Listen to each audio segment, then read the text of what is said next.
ഇന്ന് ഞാൻ വളരെ സിമ്പിളായിട്ട് തയ്യാറാക്കിയെടുക്കാൻ പറ്റുന്ന ഒരു അറബിക് റൈസുമായിട്ടാണ് വന്നിട്ടുള്ളത്. നമ്മളെ വീട്ടിലുള്ള എല്ലാവർക്കും ഇത് ഇഷ്ടമാവും. അത്രയും സിമ്പിളായിട്ട് നമുക്കിത് ചെയ്തെടുക്കാൻ പറ്റും. അപ്പോൾ അതെങ്ങനെയാണ് തയ്യാറാക്കിയെടുക്കുന്നത് നോക്കാം. നമുക്ക് വീഡിയോയിലോട്ടേക്ക് പോകാം. അപ്പോൾ നമുക്ക് ആദ്യം തന്നെ ഒരു മസാലപ്പൊടി തയ്യാറാക്കിയെടുക്കണം. അതിന് വേണ്ടിയിട്ട് ഞാനിവിടെ ഒരു പാൻ വെച്ചിട്ടുണ്ട്. അതിലേക്ക് ഒരു ചെറിയ പീസ് പട്ട ചേർത്ത് കൊടുക്കാം. അതിലേക്ക് ഒരു 4 ഗ്രാമ്പു, അതുപോലെ തന്നെ ഒരു 4 ഏലക്ക ചേർത്ത് കൊടുക്കുന്നുണ്ട്. പിന്നെ ഒരു 1/2 ടീസ്പൂൺ അടുത്തോളം നല്ല ജീരകല്ലേ, അതായത് ചെറിയ ജീരകം ചേർത്ത് കൊടുക്കാം. പിന്നെ വേണ്ടത് ഒരു 1/4 ടീസ്പൂൺ അളവിൽ കുരുമുളകാണ്, പൊടിക്കാത്ത കുരുമുളകാണ് കേട്ടോ ചേർത്ത് കൊടുത്തിട്ടുള്ളത്. കറുപ്പ് കുരുമുളക് ചേർത്ത് കൊടുത്തിട്ടുണ്ട്. 1 ടീസ്പൂണ് നമ്മുടെ മല്ലി ചേർത്ത് കൊടുക്കാം. ഒരു ബേ ലീഫ്, അതുപോലെ തന്നെ മെയിൻ ആയിട്ടുള്ള ഒരു ഇൻഗ്രീഡിയൻ്റ് ആണ് ഈ ഒരു ഉണക്ക നാരങ്ങ, ഒന്ന് മുഴുവനായിട്ട് ചേർത്ത് കൊടുക്കുന്നുണ്ട് കേട്ടോ. ഇത് നമുക്ക് ഒരു 2-3 മിനിറ്റ് ഒന്ന് ചെറുതായിട്ടൊന്ന് ചൂടാക്കിയതിന് ശേഷം നമുക്കിത് ഒന്ന് പൊടിച്ചെടുക്കാം.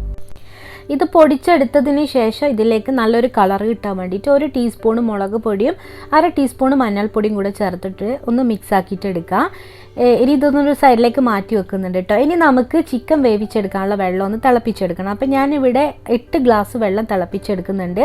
ഇതിലേക്ക് ഞാൻ 1/2 ടീസ്പൂൺ എന്നുള്ള അളവിൽ ആ ഒരു പൊടി, ഇപ്പോൾ പൊടിച്ചെടുത്ത പൊടി ചേർത്ത് കൊടുക്കുന്നുണ്ട്. ആവശ്യത്തിന് ഉപ്പ് ചേർത്ത് കൊടുത്തിട്ടുണ്ട്. പിന്നെ നമ്മൾ കഴുകി വൃത്തിയാക്കി വെച്ചിട്ടുള്ള ആ ഒരു ചിക്കനും ചേർത്ത് കൊടുക്കുക. ഞാനിവിടെ ഒരു ചിക്കനാണ് എടുത്തിട്ടുള്ളത്. അതൊരു 8 പീസാക്കിയിട്ട് ഈ ഒരു സൈസിൽ കട്ട് ചെയ്തിട്ട് ചേർത്ത് കൊടുക്കുന്നുണ്ട് കേട്ടോ. അപ്പോൾ ഈ ഒരു വെള്ളത്തിൻ്റെ കണക്ക് എന്ന് പറയുന്നത് 8 ഗ്ലാസ് വെള്ളമാണ് ഒഴിച്ചു കൊടുത്തിട്ടുള്ളത്. അപ്പോൾ ഞാനിവിടെ 4 ഗ്ലാസ് അരിക്ക് 8 ഗ്ലാസ് എന്നുള്ള രീതിയിലാണല്ലോ വെള്ളം എടുക്കുക. അപ്പോൾ അതേ അളവിൽ തന്നെയാണ് 8 ഗ്ലാസ് എന്നുള്ള രീതിയിൽ വെള്ളം ഒഴിച്ചു കൊടുത്തിട്ടുള്ളത്.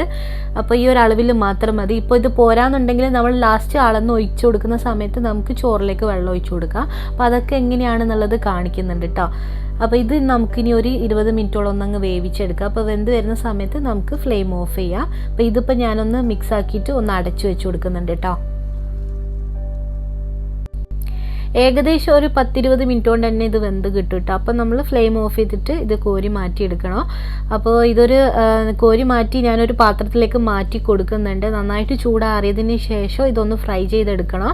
അപ്പോൾ സാധാരണ വേണമെന്നുണ്ടെങ്കിൽ അറബിക് റൈസിന് നമുക്ക് ഇങ്ങനെ ഇതുപോലെ തന്നെ ഫ്രൈ ചെയ്യാതെയും വെക്കാം. അതുമല്ല നമ്മൾ ഫ്രൈ ചെയ്തിട്ടാണെങ്കിൽ നല്ല ടേസ്റ്റാണ്. അപ്പോൾ ഇതിലേക്കുള്ള ഒരു മസാലയാണ് നമുക്കിനി തയ്യാറാക്കേണ്ടത്. അതിന് വേണ്ടിയിട്ട് ഞാനിവിടെ ഒരു പാത്രം വെച്ചിട്ടുണ്ട്. അതിലേക്ക് 1/2 ടീസ്പൂൺ മുളക് പൊടി ചേർത്ത് കൊടുത്തിട്ടുണ്ട്. ഒരു 1/2 ടീസ്പൂൺ അടുത്തോളം മഞ്ഞൾപ്പൊടി ചേർത്ത് കൊടുക്കാം.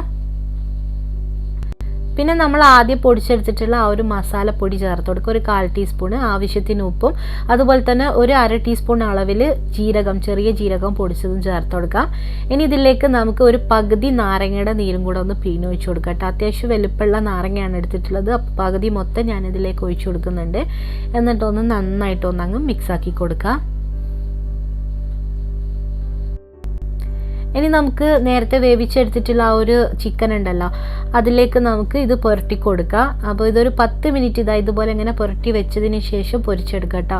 അപ്പോൾ ഞാനിവിടെ ഒരു ഫ്രൈ പാനിൽ ഒരു 2 ടേബിൾ സ്പൂൺ എന്നുള്ള രീതിയിൽ ബട്ടറാണ് ചേർത്ത് കൊടുക്കുന്നത്. ബട്ടറിലാണ് നല്ല ടേസ്റ്റ് കിട്ടുക. അപ്പോൾ ബട്ടർ ചേർത്ത് കൊടുക്കുന്നുണ്ട്.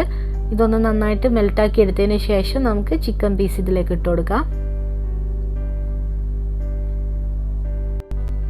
അപ്പോൾ ഞാനിപ്പോൾ പറഞ്ഞ പോലെ തന്നെ ഇതുപോലെ നമ്മൾ പൊരിച്ചെടുക്കുകയാണെങ്കിൽ നല്ല ടേസ്റ്റാണ്. അപ്പോൾ ഇത് പൊരിച്ചിട്ട് മാറ്റി വെക്കാം. ഇനി നമുക്ക് ഇതിലേക്കുള്ള ചോറ് തയ്യാറാക്കിയെടുക്കാം. അതിന് വേണ്ടിയിട്ട് ഞാൻ അത്യാവശ്യം വലുപ്പമുള്ള ഒരു പാത്രം വെച്ചിട്ടുണ്ട്. അതിലേക്ക് ഒരു 3-4 ടേബിൾ സ്പൂണോളം ഓയിൽ ഒഴിച്ചു കൊടുക്കുന്നുണ്ട് കേട്ടോ. അപ്പോൾ നമ്മൾ ആദ്യം തന്നെ കുറച്ച് ക്യാരറ്റ് ഗ്രേറ്റ് ചെയ്ത് ഒന്ന് നമുക്ക് ഫ്രൈ ചെയ്തെടുക്കണം. ഇതേപോലെ തന്നെ കുറച്ച് ഒരു പിടിയോളം കറുപ്പ് മുന്തിരിയും കൂടെ ചേർത്ത് കൊടുക്കുന്നുണ്ട്. ഇത് നമുക്കൊന്ന് നന്നായിട്ട് ഒന്ന് ഫ്രൈ ചെയ്തിട്ട് ഒന്ന് കോരി മാറ്റിയെടുക്കാം. ഈ അറബിക് റൈസിലൊക്കെ മെയിനായിട്ട് ഇട്ട് കൊടുക്കുന്ന ഒരു ഇൻഗ്രീഡിയൻ്റ് ആണ് ഈ ഒരു ക്യാരറ്റ് എന്ന് പറയുന്നത്. അതെല്ലാവർക്കും അറിയുന്ന കാര്യം തന്നെയാണല്ലോ. അപ്പോൾ ഇത് ചേർത്ത് കൊടുക്കുമ്പോൾ നല്ലൊരു ടേസ്റ്റാണ്. ഇനി ഇതൊക്കെ കോരി മാറ്റിയെടുത്തതിന് ശേഷം നമുക്ക് ഇതിലേക്ക് ഒരു 4 ഏലക്ക ചേർത്ത് കൊടുക്കാം. അതുപോലെ തന്നെ പട്ട ചേർത്ത് കൊടുക്കാം. 1/2 ടീസ്പൂണ് നല്ല ജീരകം ചേർത്ത് കൊടുക്കുക. 1 ടീസ്പൂൺ അടുത്തോളം മല്ലി ചേർത്ത് കൊടുക്കുന്നുണ്ട്. അതുപോലെ തന്നെ ഒരു 1/4 ടീസ്പൂണ് കുരുമുളകും ചേർത്ത് കൊടുക്കുക കേട്ടോ. അപ്പോൾ മല്ലി ഇതുപോലെ ചേർത്ത് കൊടുക്കുകയാണെങ്കിൽ നല്ല ടേസ്റ്റാണ്. അറബിക് റൈസിനൊക്കെ നല്ലൊരു ഫ്ലേവർ കൊടുക്കും. ഇനി ഇതിലേക്ക് നമുക്ക് ഒരു വലിയ ഉള്ളി കട്ട് ചെയ്തത് ചേർത്ത് കൊടുക്കാം. ഒന്ന് നന്നായിട്ടൊന്നങ്ങ് വഴറ്റിയെടുക്കാം. ഇതിലേക്ക് നമുക്ക് ഒരു 2 ടേബിൾ സ്പൂൺ ഇഞ്ചി വെളുത്തുള്ളി ചതക്കിയത് ചേർത്ത് കൊടുക്കുക. പിന്നെ വേണ്ടത് ഒരു 2 തക്കാളി നന്നായിട്ട് അരച്ചെടുത്തതാണ്. അതും കൂടെ ഇതിലേക്ക് ഒഴിച്ചു കൊടുത്തിട്ട് ഒന്ന് നന്നായിട്ട് ഒന്ന് മിക്സ് ആക്കിയിട്ട് എടുക്കാം. അപ്പോൾ ഇതൊരു മിനിറ്റോളം ഒന്നങ്ങ് ഇളക്കി കൊടുത്തതിന് ശേഷം നമുക്ക് ഇതിലേക്ക് പച്ചമുളക് ചേർത്ത് കൊടുക്കാം. 2 പച്ചമുളകാണ് കേട്ടോ ചേർത്ത് കൊടുക്കുന്നത്. ഇനി ഇതിലേക്ക് നമുക്ക് വെള്ളം ഒഴിച്ചു കൊടുക്കണം. അപ്പോൾ ഞാനിവിടെ 4 ഗ്ലാസ് അരിയാണ് എടുത്തിട്ടുള്ളത്. ഈ ഒരു ഗ്ലാസിൻ്റെ അളവിലാണ് അരി അളന്നിട്ടുള്ളത്. അപ്പോൾ 8 ഗ്ലാസ് വെള്ളം ഞാൻ ചിക്കൻ വേവിച്ച് കൊടുക്കുന്ന സമയത്ത് ഒഴിച്ചു കൊടുത്തിട്ടുണ്ട്. അപ്പോൾ അതിൽ നിന്ന് 2 ഗ്ലാസ് കുറച്ചിട്ടാണ് ഇതിലേക്ക് വെള്ളം ഒഴിച്ചു കൊടുക്കുന്നത്. അതായത് 6 ഗ്ലാസ് വെള്ളമാണ് ഈ ഒരു അരിയിലേക്ക്, ചോറിൻ്റെ ആ ഒരു വെള്ളം ഒഴിച്ചു കൊടുക്കുന്നത്. അപ്പോൾ അതെന്തുകൊണ്ടാണെന്നുള്ളത് 10 മിനിറ്റോളം ഞാൻ അരി കുതിരാൻ വെച്ചിട്ടുണ്ടായിരുന്നു, അതുകൊണ്ടാണ് കേട്ടോ. അപ്പോൾ ഇങ്ങനെ നമ്മൾ ചെയ്ത് കൊടുക്കുമ്പോൾ എല്ലാവർക്കും അറിയാമല്ലോ, ബസുമതി റൈസ് ആണെങ്കിൽ നല്ല സോഫ്റ്റായിട്ട് കിട്ടും. അപ്പോൾ ഇതുപോലെ ചെയ്ത് കൊടുക്കുക. അപ്പോൾ ഞാനിവിടെ 6 ഗ്ലാസ് വെള്ളം ഒഴിച്ചു കൊടുക്കുന്നുണ്ട് കേട്ടോ. ആ ഒരു ചിക്കൻ വേവിച്ച വെള്ളമാണ് ഒഴിച്ചു കൊടുക്കുന്നത്. ഇത് നമുക്ക് നന്നായിട്ട് തിളപ്പിച്ചെടുക്കണം. അപ്പോൾ തിളപ്പിച്ചെടുത്തിട്ട് നമുക്ക് ഇതിലേക്ക് അരി ചേർത്ത് കൊടുക്കാം. അപ്പോൾ 4 ഗ്ലാസ് അരിയാണ് കേട്ടോ, ഇത് ബസുമതി റൈസാണ്. അപ്പോൾ ഇത് ചേർത്ത് കൊടുത്തിട്ട് ആവശ്യമുണ്ടെങ്കിൽ ഉപ്പ് ചേർത്ത് കൊടുക്കാം കേട്ടോ. ഇനി ഇത് നന്നായിട്ട് ഇളക്കി കൊടുത്തതിന് ശേഷം നമുക്കൊരു ഹൈ ഫ്ലെയിമിൽ ഒരു 5 മിനിറ്റ് ഒന്ന് അടച്ചു വെച്ച് കൊടുക്കുക.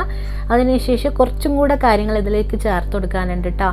അപ്പോൾ ഞാനിത് ഒരു 5 മിനിറ്റ് കഴിഞ്ഞതിന് ശേഷം ഇതിലേക്ക് തുറന്നിട്ട് ഒരു പൊടിച്ചെടുത്തിട്ടുള്ള പൊടി ഉണ്ടല്ലോ, നമ്മൾ ഫസ്റ്റ് പൊടിച്ചെടുത്തിട്ടുള്ള അതൊരു 1/4 ടീസ്പൂൺ അളവിൽ ചേർത്ത് കൊടുക്കുന്നുണ്ട്. പിന്നെ നമ്മൾ ആദ്യം പൊരിച്ചെടുത്തിട്ടുള്ള ആ ഒരു ക്യാരറ്റും അതുപോലെ തന്നെ ഒരു ഉണക്കമുന്തിരിയൊക്കെ ഇതിലേക്ക് ചേർത്ത് കൊടുക്കാം.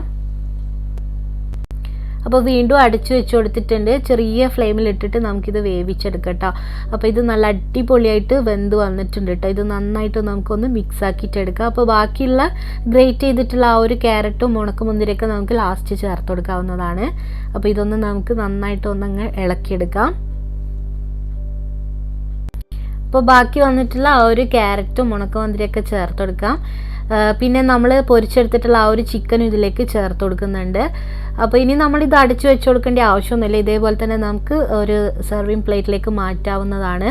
അപ്പോൾ നമ്മൾ അടിപൊളി ചോറ് ഇവിടെ റെഡി ആയിട്ടുണ്ട് കേട്ടോ. നല്ല ടേസ്റ്റാണ്. ഇതുപോലെ നമുക്ക് തയ്യാറാക്കി കഴിക്കാൻ വേണ്ടിയിട്ട് ഒരു ഗസ്റ്റൊക്കെ വന്നാൽ നമുക്ക് പെട്ടെന്ന് തന്നെ ഇത് ചെയ്തെടുക്കാൻ പറ്റും. മസാലപ്പൊടികളൊക്കെ നമ്മൾ കുറച്ച് നേരത്തെ പൊടിച്ച് വെച്ചാൽ മതി എന്നേ ഉള്ളൂ.